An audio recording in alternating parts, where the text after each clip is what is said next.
Leaves crunched beneath my boots, turning to small brown flakes that the late autumn wind would blow away. The yard had not been raked, but that was not one of the foremost thoughts on my mind. Why? Well, I knew I was being watched, and the last thing I wanted to do was go outside. But outside I went, because Jack wanted to go hunting, and this was deer season in the Wisconsin Northwoods. It was our tradition going back to when we were middle schoolers, barely old enough to carry our father's rifles. Both of us would take time out of school, then college, then work, to go for the week-long vacation into the Northwoods. I usually looked forward to it. Today, though, I was weary. My eyes flicked around me as if I were the deer in the scope of a hunter. Strange things had been occurring for me, things I couldn't explain. It began with a note at my office, "You will pay," written in black crayon. I really didn't pay it any mind, and while it was unsettling, it was likely just a prank. Then 2 days later, another note appeared on my doorstep. The same words were written, this time in red crayon. Once was a prank, a strange coincidence I could wave off as nothing more than a nuisance. Twice was something else. Twice was someone messing with me on purpose. Someone who knew my schedule, who knew where I lived, and who timed their actions so I would take notice. Perhaps it was a stalker. I had no proof, so I couldn't go to the cops. Besides, nothing bad had happened. What could I do? Nothing. So I carried on, tossing that second note away just like the first, choosing to ignore something that shouldn't have been ignored. 4 days later, I came home to the sight of a dead raccoon in my front yard, its blood smeared on the pavement leading to my front door. The blood wrote the same note in scraggly, hasty letters. "You will pay."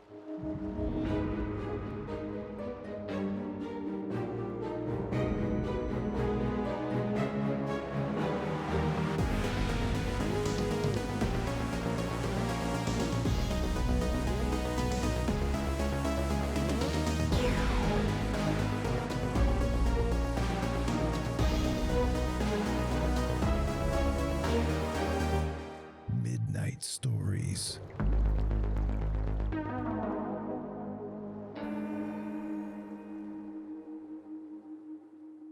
I called the police then, but as expected, nothing came of it. However, from that point on, I slept with a gun beneath my pillow and was careful whenever I went outside of my Ashwaubenon home. A week later, it happened again. A brick came through my window. "You will pay" was written in Sharpie all over it. The police came and went. No suspects, no evidence other than the brick, nothing. I was on edge, even as I hopped into the driver's seat of my red truck and sped out of Ashwaubenon, up State Highway 141, towards Menominee, about an hour and a half north. Jack and I would meet outside of that town before pulling our resources into one truck and driving to the hunting spot he chose. Normally, this drive was a pleasant one. The gentle heat from my truck's heater would relax me as I listened to 102.5 classic country. The low tones of a singer like Alan Jackson or George Strait would lull me into a state of peace. Fields would roll past either side of my truck. Some were dairy farms or corn farms. Others were bare, waiting for someone to develop them. The road would grow even more desolate the further north I drove, transforming from fields to scattered pine woods. It should have been a pleasant drive, as it was every other year I took it. However, today, I didn't notice the rolling fields, or the occasional cows, barns, or farmhouses along the two-lane highway. I didn't admire the sapphire sky, crystal clear and perfect for the first day of hunting. The sing-song voice of John Denver did not ring clear for me. It sounded muted as my eyes flicked between my truck mirrors, watching, waiting to see something amiss. Every car that rumbled around or behind me set me on edge. I would eye their drivers, suspicion worming through my skull, gnawing on my brain, invading my thoughts. One of my hands remained on the wheel. The other stayed near the pistol, strapped to my hip. I would not be caught off guard. To my shock, nothing happened on the drive to Menominee. Nothing except a text, a small message from Jack. "Heading for the spot," it read. "Want to get a head start? Can't let you get the big buck this year. LOL. My brow furrowed. Why would he be already heading for the cabin we rented around this time of year? Shouldn't he be waiting at the usual spot? The quick trip where we would buy coffee, some jerky, then get going? That was always the plan. Why change it now? My foot turned heavy on the gas pedal, urging the V8 in my Silverado to roar to life. I shot like a red blur down the highway, racing around Menominee and out the north side of town until I hit the county roads. From the county roads, I barreled down a side road that knifed through the dense pine woods. The asphalt turned to gravel, then to dirt. My truck tires crunched. The chassis rocked as I pushed the truck faster than I should have down this road. Why would Jack change the meeting spot? He never changed stuff like this. What's going on? I glanced at my phone again. A message blinked to life on the screen. An unknown caller ID. You will pay. My throat tightened. My heart hammered in my chest. My hand trembled away from the pistol to the phone. Right as my fingers brushed it, instinct shot through my mind. My eyes were off the road. I whipped my gaze up in time to see one of the biggest bucks I'd ever seen cross my path. With a gasp, I yanked on the wheel. The truck spun. The tires squealed along the dirt road as I lost control. The scream tore from my lips. Glass shattered as sharp branches shot through the passenger window. As shards darted across my lap, the truck jolted to a stop. My head whipped to the side, smacking against the door. Everything went dark.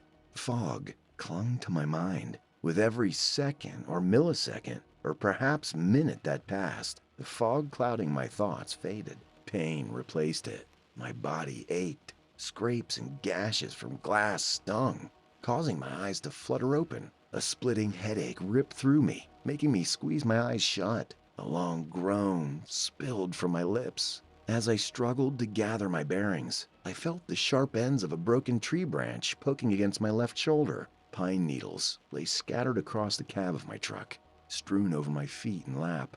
Broken sticks mingled with those pine needles, swarming my nose with the smell of sap. The putrid stench of gasoline and motor oil joined in, creating a nauseating stench that made my stomach roll. My eyes winced open again. I forced the pain from my headache to the side as my blurry vision focused. My truck was wrapped around a thick pine tree. The passenger window and side bent inward, crumpling the passenger seat into the center console. Smoke and steam rose from the crinkled hood of the truck. Sparks spat out from the shattered headlights and the broken electrical components. The smell of gasoline grew stronger, clearing the fog from my mind almost instantly. My heart raced, thumping against my chest, making the cracked ribs I felt inside of me ache with some of the sharpest pain I've ever felt in my life. That pain may have saved my life.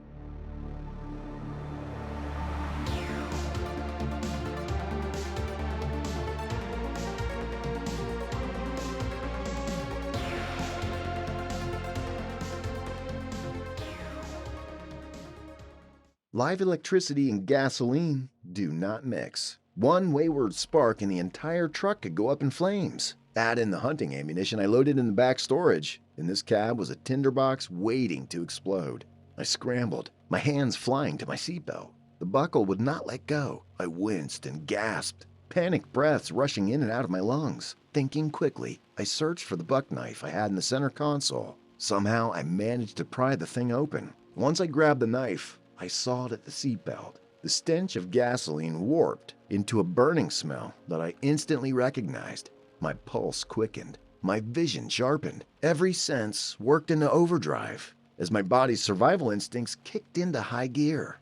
My arm worked faster, ignoring the pain of glass digging further into my muscles and tissues as I cut my way to freedom.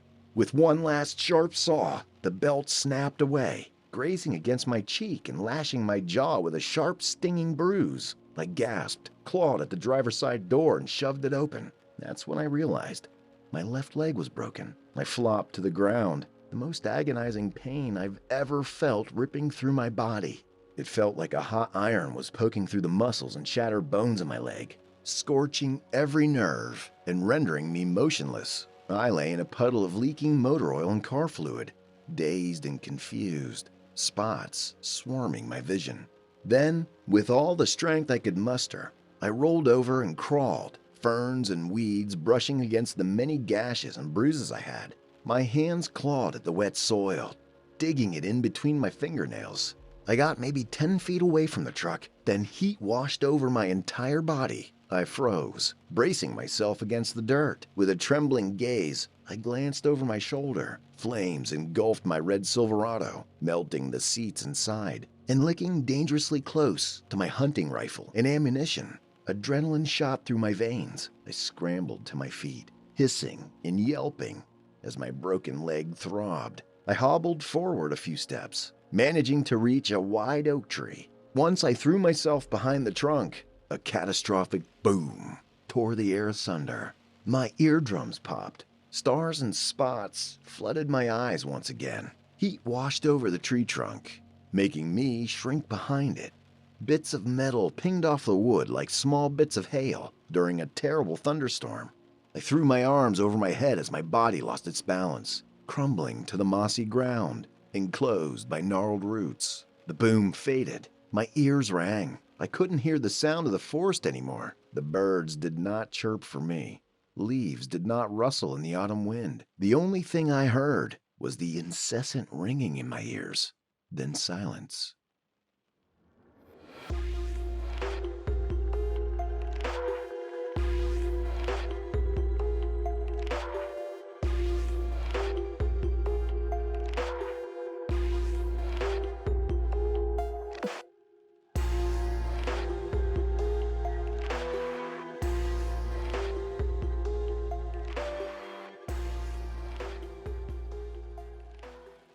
Panic breaths rushed in and out of my lungs. I dared a glance at my truck. Flames continued to dance, rendering it nothing more than a hunk of burnt, twisted metal. My eyes closed and tore my gaze from my sight. I was injured and alone in the Wisconsin Northwoods in late October. Around this time, the temperature would drop below freezing at night. Snow might even be a possibility. In my haste to escape my truck, I left my phone in the burning wreckage. There was no way for me to call for help. No way for me to signal anyone I was in distress. I was miles from the nearest county highway, even further from the closest village. My gaze trembled to my leg. Splotches of dark blood stained my jeans. I couldn't tell if the bone was sticking out or not, but judging by the relatively straight nature of my pant leg, it was safe to say I avoided such trauma for now. I ran a shaky hand over my face, feeling sticky, dried blood cling to my fingertips from a nasty gash over my right eye. My head fell back as the adrenaline in my body started to die down. I looked up, spying a crystal clear sky through the eaves of the trees over my head. How was I going to get out of this? How was I going to get help, let alone get home? I couldn't move much. Doing so would make my injury even worse. I shook my head, a bitter curse trembling from my lips. I pinched the bridge of my nose and bowed my head. All I could hope for now was that Jack would stumble on me. He said he was already at the spot. I wasn't too far from here. Who cares about why he changed plans all of a sudden? Or why he decided to get a head start on hunting? There's no way he would have missed such a loud explosion. Or the smoke rolling into the sky from my ruined truck. Yes, I would be fine. He would notice. Jack was a far better hunter than me. His dad, who was the best hunter I'd ever known, taught him everything he knew about it before he tragically passed away. And I looked around. This spot, I recognized it. This was the same forest mine and Jack's fathers used to take us hunting for hunting season way back in the day. When my dad died, when I was young, Jack's father kept the tradition going for us, bringing me along for duck hunting season and deer season. Some of the best memories of my life were made in this pine forest, near this exact spot. But also, one of the worst memories of my life happened here too. One that I tried to bury and move on from. It happened when I was 17, during deer hunting season.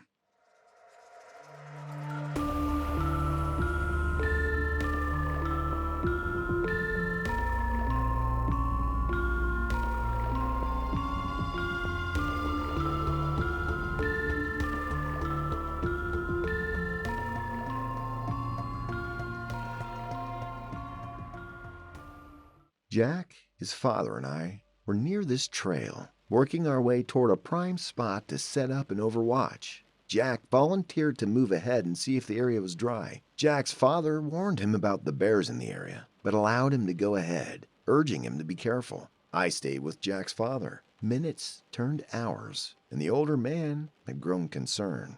He went ahead to look for Jack, telling me to stay put and if night fell, make my way back to the cabin to call for some help. During that time, I had to use the bathroom. As I finished, I heard rustling nearby. Thinking of bears and how they could sneak up on anyone, I panicked and fired my rifle. I killed Jack's father as he came back to let me know Jack had found a good spot. It was an accident, a tragic mistake that I regretted with every fiber of my being.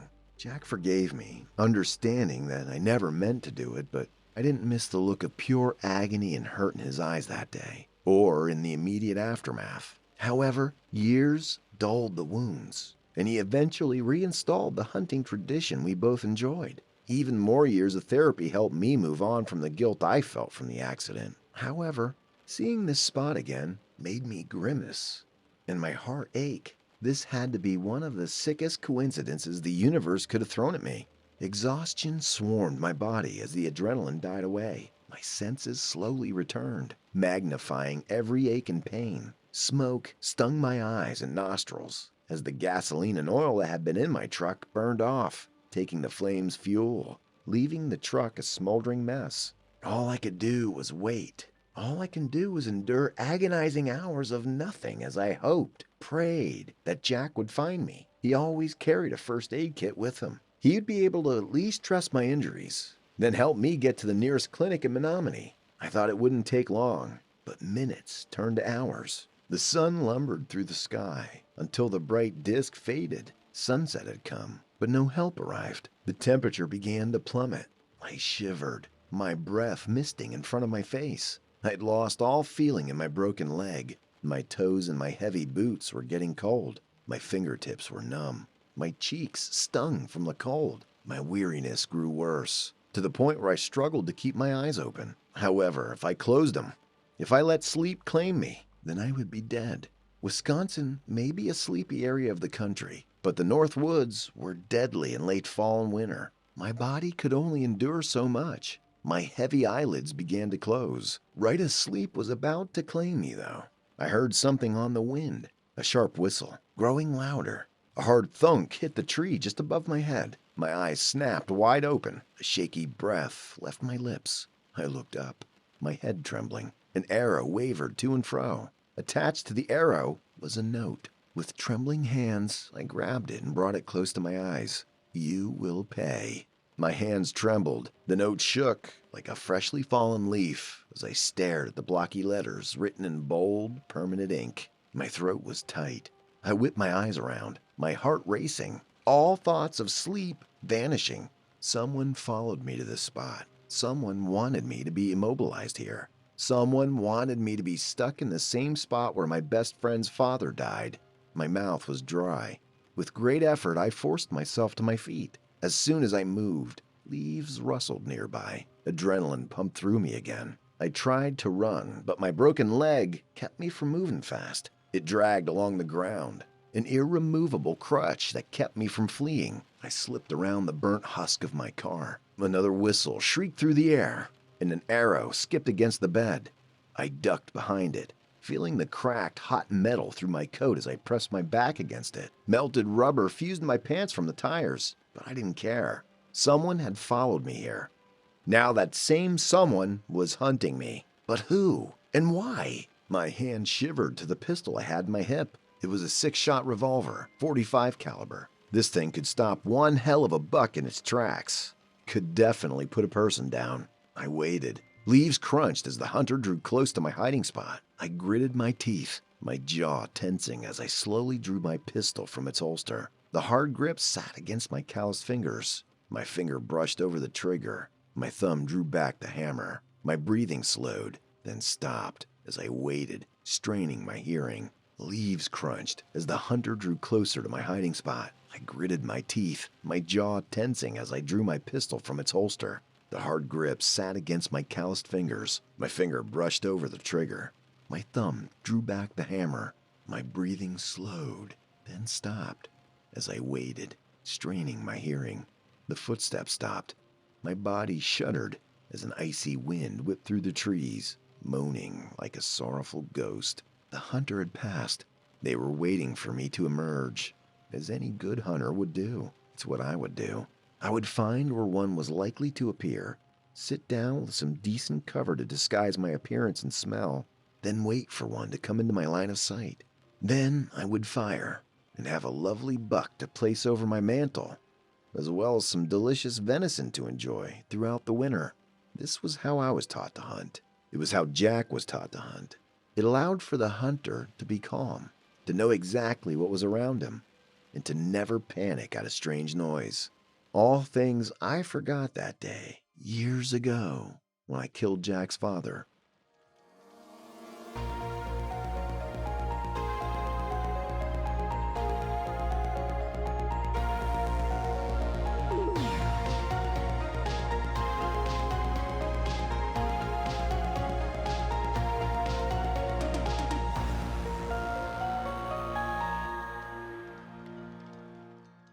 There was no way out of this. The hunter would wait, and I would either freeze to death behind the truck or succumb to my injuries and be easy prey.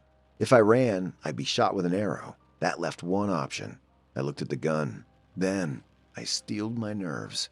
A shaky exhale left my lips, puffing out in a long stream of icy mist. I sucked in a deep breath, placed my finger over the trigger, and spun from my hiding spot. Shock filled me. My finger was halfway through pulling the trigger, but I never fired. I stared at the hunter, whose arrow was leveled at my heart. My throat tightened. My heart stopped beating in my chest. "Jack?" The bowstring sang. A brief shot of pain hit me. My body went numb as I fell backward, my pistol clattering from my hands into the dirt. All of the strength ebbed from my body. Boots crunched near my head. Jack stood over me, his silhouette black and blurry against the dying sun. He said something, but I didn't hear him. All I could see was the relieved smile on his face and the old knife he was going to butcher me with, his father's knife.